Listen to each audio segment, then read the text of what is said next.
10 millions de tonnes de nourriture sont jetées chaque année en France. 30 kilos, c'est le poids par an et par habitant du gaspillage alimentaire. Le gaspillage alimentaire coûte entre 100 et 160 € par personne et par an. Ce gaspillage alimentaire, il existe bien dans les restaurants et dans les magasins, mais également dans les foyers, et bien plus qu'on l'imagine. C'est pour ça que dans cette vidéo, aujourd'hui, on va vous parler de 5 astuces pour éviter un maximum ce gaspillage alimentaire. Et vous allez voir qu'avec ces astuces toutes simples, vous allez davantage respecter la planète, mais également votre porte-monnaie. Le fait d'utiliser des boîtes hermétiques une fois que vous avez cuisiné vos aliments, ça va leur donner une bien meilleure tête. Parce que je pense que c'est quand même déjà arrivé à tout le monde d'avoir fait des pâtes, de les avoir laissées dans la casserole et mis comme ça dans le frigo. Et sincèrement, ça donne pas du tout envie ça. Non, c'est pas la peine, faut arrêter. Et quand on le met dans une belle boîte, dans un beau tupperware, une boîte hermétique, vous appelez ça comme vous voulez, eh bien l'aliment il est mieux conservé et on a carrément plus envie de le manger après. Ça sera beaucoup plus hygiénique de mettre vos aliments dans des boîtes hermétiques et ça évitera la prolifération bactérienne. On vous conseille aussi de prendre des boîtes hermétiques en verre parce que déjà c'est une matière recyclable par rapport au plastique et ça se lave beaucoup plus facilement aussi.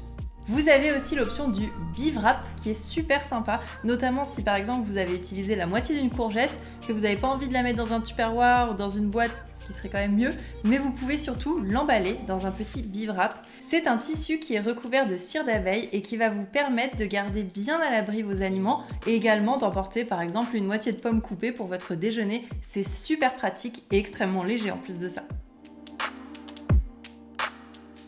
Vous imaginez, vous revenez de vos courses avec vos petits sacs, hop, comme ça, vous êtes tout content, vous êtes en train de placer vos petits trucs et oh, ça j'en avais déjà, ça j'en avais déjà aussi. Des stocks qui ne sont pas bien gérés, ça vire hyper facilement en gaspillage alimentaire, alors que c'est pourtant exactement l'inverse que l'on souhaite et que ça fait jeter de l'argent par les fenêtres, comme ça là. Oh, regardez, il s'envole. Oh, donc c'est totalement l'inverse. Et gérer ces stocks, ça va vraiment permettre de ne pas faire de gaspillage alimentaire. On a un petit conseil pour vous, si vous aimez bien faire quand même quelques stocks, essayez tous les 6 mois environ de vider vos stocks, de cuisiner tout ce que vous avez pour refaire des stocks. Ça évitera qu'il y a des trucs en stock que finalement depuis le temps ils sont plus bons. Toujours jeter un coup d'œil sur ce qu'on a en réserve avant d'acheter autre chose. Et dernière petite astuce concernant ces stocks, rendez-les beaux et accessibles. Parce que si vous mettez tout très haut dans un placard avec de la poussière, vous n'avez pas du tout envie d'y aller. Mais si vous rangez ça bien dans des petits bocaux, dans des petites boîtes ou autre, ça donnera beaucoup plus envie. Et c'est pareil, si vous avez un frigo qui est tout en vrac, qu'il y en a de tous les côtés, vous n'allez pas vous y retrouver. Si vous mettez bien les légumes dans le bac à légumes, ok, je sais qu'il me reste ça. Ensuite, ça, c'est l'étage des produits laitiers peut-être, etc., etc. Et franchement, avoir une belle organisation et avoir visuellement un beau stock, ça aide vraiment à mieux gérer ses quantités de nourriture. Une fois que vous savez précisément qu'est-ce que vous avez dans vos placards, vous pouvez ensuite créer un menu. C'est un truc qu'on fait pas mal. On se fait des menus de la semaine, ce qui nous permet de manger déjà plus équilibré, plus varié, d'économiser de l'argent parce que quand on va faire des courses, on a notre liste de courses avec le strict nécessaire de ce qu'on a besoin pour la semaine. Donc il n'y a pas de tentation, il n'y a pas d'envie supplémentaire. On ne va pas acheter des trucs que finalement on ne va pas manger dans la semaine et qu'on sera obligé de gâcher à la fin. Donc c'est un vrai gain de temps, d'énergie et de sous. Parce qu'on connaît bien ce moment où parfois on part faire des courses alors qu'on n'a pas fait de liste et qu'en plus c'est juste avant de manger, on a juste trop la dalle, tout nous fait envie, on prend tout et n'importe quoi. Et si par exemple on prend trop de produits frais, on va prendre des moules et puis du poisson et puis ceux qui mangent de la viande ils prennent de la viande, etc. Tout ça en fait c'est des denrées qui sont périssables très très vite et si on en prend trop d'un coup, on va tout simplement les gaspiller et c'est pas ce qu'on souhaite. Ce qu'on a mis en place et qu'on aime beaucoup faire pour nos menus de la semaine, c'est qu'on va prendre des livres de recettes qu'on aime. Donc nous on est végétariens, donc on a des livres de recettes végétariennes qu'on aime beaucoup. On va prendre ça, on va regarder ce qu'on a à disposition dans notre stock, même si au final là on est nomade en ce moment, mais c'est ce qu'on faisait quand on habitait à Paris. Donc on regarde ce qu'on a et on fait un cumul de ça. Comme ça, on n'achète pas en double les choses, on a juste ce dont on a besoin. Et également, quand on fait des repas de la semaine comme ça, on se rend compte que généralement, ça nous fait des restes et qu'en fait, on tient encore plus qu'une semaine. Donc ça, c'est très cool aussi de le prendre en considération et de se dire qu'en fait, peut-être que 5 repas pour la semaine, ça va suffire parce que vous aurez aussi des restes à manger. Je sais pas vous, mais toute mon enfance on m'a dit t'as intérêt de finir ton assiette, finis ton assiette, machin. Alors que des fois on a juste plus faim, on n'a pas envie de finir, mais c'est pas une raison non plus pour jeter le reste qu'il y a dans notre assiette. Au contraire, on peut le valoriser, on peut le mettre dans une petite boîte hermétique et on le remangera plus tard. Et on pourra même le revaloriser. C'est ça qui est intéressant avec les restes, c'est que des fois tu as plein de restes dans ton frigo de plein de repas différents. Tu te rends compte qu'en mixant tout ensemble, ça te fait un plat de ouf. Ça nous arrive hyper souvent. On se dit, tiens, il y a un peu de légumes, là, il y a un peu de riz et tout. Vas-y, on fait ça, on rajoute du lait de coco avec, du curry, du machin. On se fait un plat de ouf. Et franchement, les plats qu'on kiffe, je sais pas si c'est les plats qu'on kiffe le plus, mais en vrai, on fait des trucs trop bons avec des restes. Si vous l'avez jamais fait, vous devez essayer cette philosophie de vie.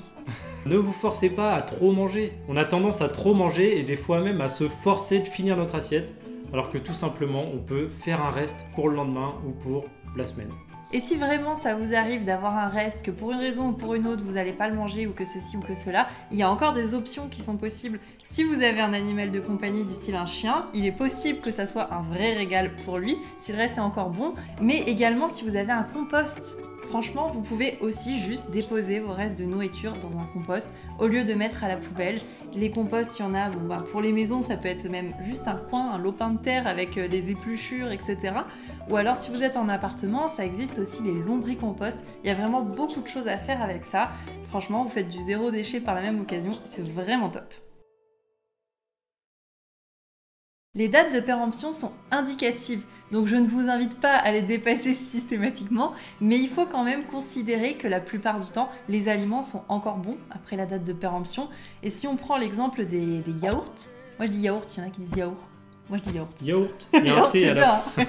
Dites-nous dans les commentaires si vous êtes plutôt yaourt ou yaourt. Voilà. Team yaourt, team yaourt. Ça sera intéressant de le savoir. Et bien dans tous les cas, sachez que votre fameux yaourt peut dépasser sa date de péremption parce qu'en fait c'est un écosystème et que c'est pas un problème. Le yaourt peut être dépassé de plusieurs jours très largement. Après, il y a quand même quelques petits trucs à savoir pour savoir si un aliment est encore bon. C'est tout simple, peu importe ce que c'est. Vous pouvez déjà commencer à regarder son aspect, voir s'il y a des champignons dessus et des moisissures, c'est que c'est plus très bon. D'abord, vous le regardez. Ensuite, vous allez le sentir. Vous regardez s'il y a une odeur qui est bizarre. S'il y a une odeur qui est bizarre, bon, c'est pas la peine, on peut le mettre au compost.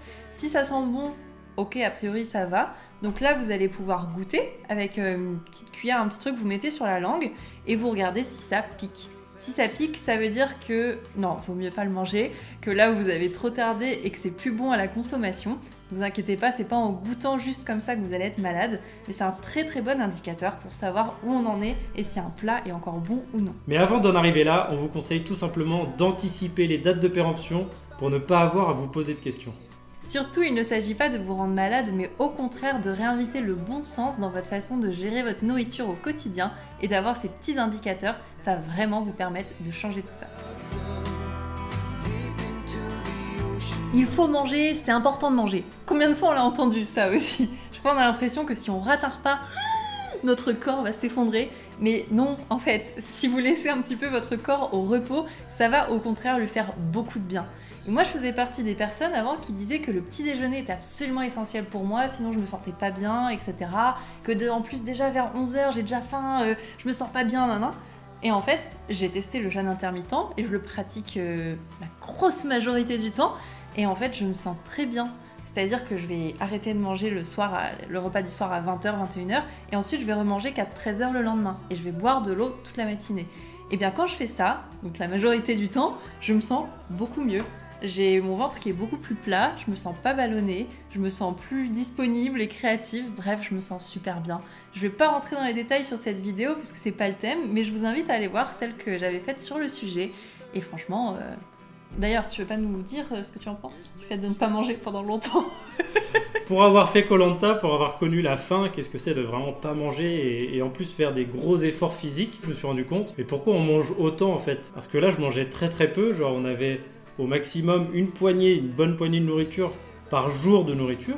Et on s'en sortait très bien. Je suis pas mort, j'ai perdu quelques kilos, ok, mais on mange beaucoup trop quand même. Et c'est pas forcément bon pour notre santé, pour notre corps. Faites des tests, essayez de ne pas manger pendant un repas, vous allez voir ce que ça fait. Mais comme l'a dit Diane, ça fait extrêmement de bien de laisser son corps un peu au repos, laisser se réparer. Enfin bref, le jeûne c'est un sujet très vaste, on pourrait en parler pendant des heures. Mais là, c'était pas le but de cette vidéo qui d'ailleurs touche à sa fin. Et c'est le moment pour nous de vous remercier d'être présents, de déjà être impliqués, mais de ouf sur la campagne qu'on vient de lancer. Merci du fond du cœur pour ça. Vous voyez que c'est un marathon qui reste encore pas beaucoup de jours finalement. Donc si vous n'êtes pas allé voir, n'hésitez pas à aller voir. On va vous mettre tous les liens dans la description.